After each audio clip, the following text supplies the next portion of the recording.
حن قلبي للمدينة لرسول الله فاقتفى القلب حنينا.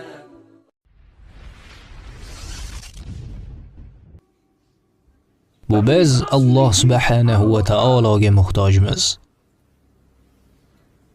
Birodarlarim, Alloh bizni halok etish uchun yaratmadi.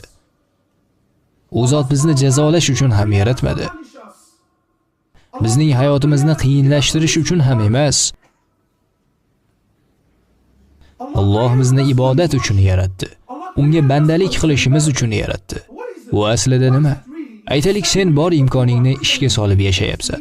Yana qancha yashay olasan? 50, 60 yoki 70 yilmi? Alloh taolo esa aytmoqdaki, shu 50, 60 yoki 70 yilni menga ibodat qilish bilan o'tkaz. Meni mavjudligimni tan ol. Mening payg'ambarimning sallallohu alayhi va sallam sunnatiga ergash va senga abadiy jannat bo'ladi. Sen u yerda abadiy qolasan. Vaqt hukmronligi to'xtaydi. Abadiylik. Bizning yaralishimizdan maqsad nima? Bu hayotdan ma'no nima? Alloh taolo albatta men ins va jinlarni nima uchun yaratdim demoqda? Nima qilishlari kerak demoqda?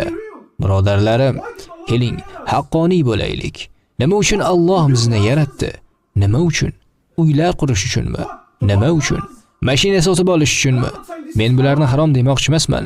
Keyinchalik Xo'bilis domla uy sotib olishni harom deyapti degan gap bo'lmasligi uchun aytib qo'yapman. Yo'q, men bunday demayapman. Men buni gapirishdan boshqa ma'noni ko'zlayapman. Alloh meni nima uchun yaratdi?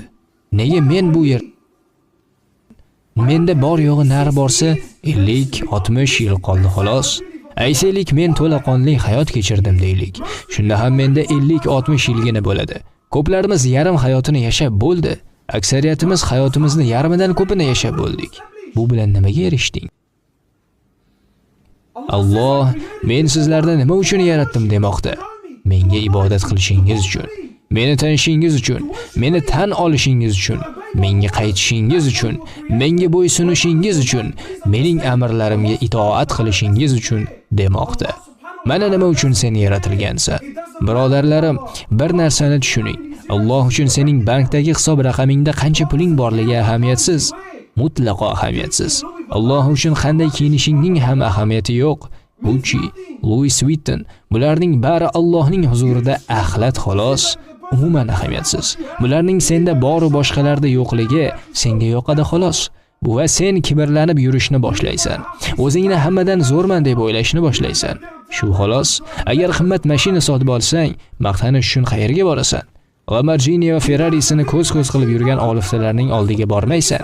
Aksincha, o'zingdan past bo'lgan, yetishmovchilik bor bo'lganlarning oldidan kibrlanib o'tasan. Allohga uylanganmisan, yo'qmi, ahamiyati yo'q. Allohga seni qancha qizing borligi ham muhim emas. Ikkitami yoki yuzlabmi farqi yo'q. Allohga sening nechta bolalaring borligi ham ahamiyatsiz. Allohga uyingning necha qavati borligi ham muhim emas. Yotoqxonasi qancha, uying marmardanmi yoki g'ishtdanmi, toshdanmi, bularning baribir axlat. Bularning hammasi ketadi. Sen nimalarga muhabbat qo'yding? Bu dunyoga. Bu dunyo vaqtinchalik xolos. U hech narsa emas, bema'ni lashmush xolos. Lekin bizlar unga muhabbat qo'yganmiz. Mana haqiqat. Biz unga muhabbat qo'yganmiz. Hatto bir-birimiz bilan olishishga ham tayyormiz. Musulmonlar bir-birini go'shtini yeyishga ham tayyor. Nima uchun? Shunchaki bema'ni latta-putta uchun. Yerdagi har bir narsa foniydir. Qayerga ketyapsiz? Allohni tanib unga ibodat qilishing uchun, unga yaqinlashish uchun ixtiyoringda 50-60 yil bor xolos. Bizchi hayotimizni nimalar qilyapmiz? Qayerga ketyapmiz?